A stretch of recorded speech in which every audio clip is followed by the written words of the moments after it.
From Omro down to Mayville, from Rosendale to the Ledge, and everywhere in between, it's time to get you caught up on everything happening in the Flyway Conference.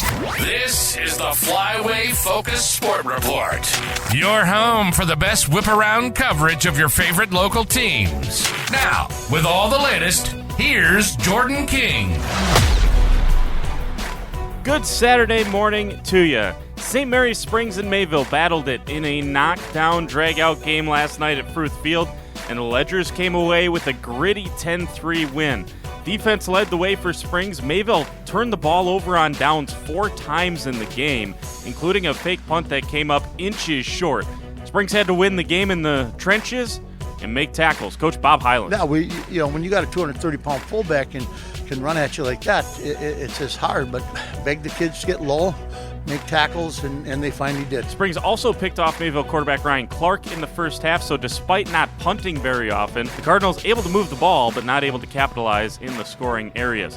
After trading field goals in the second and third quarters, Springs got the lone touchdown on the first drive of the fourth quarter. Ben Anderson had 2 long scrambles to set Springs up at the Mayville 1-yard line, allowing Will Stellmacher to plunge in for the go-ahead score.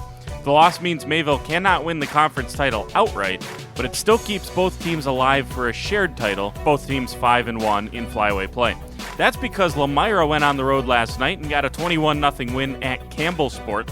The Lions once again rolled over 300 yards offensively. Taylor Schaumburg seems to be running away with the Player of the Year race. He had 187 yards on just 16 carries, nearly 12 yards per rush for Schaumburg. He scored twice. Jack Lidke had the other touchdown for Lamira. With the win, Lamira clinched at least a share of the conference crown and can win it outright with a win against Mayville next week. Laconia snapped its 5-game losing streak last night with a 34-14 win at Omro. The Spartans hadn't won since non-conference play back in week 2.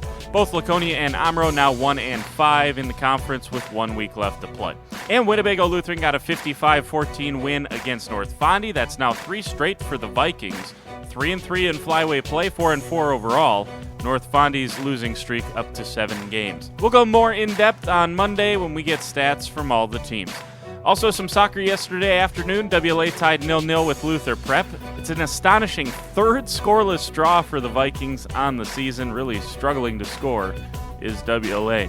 Meanwhile, Wayland Academy beat Milwaukee Riverside 6-0. No report from Lamira's match at Living Word Lutheran yesterday.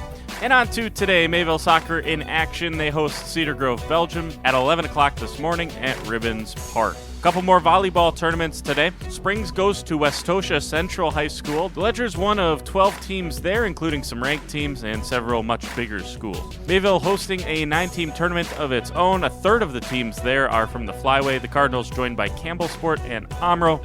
Pool play starts this morning at 9.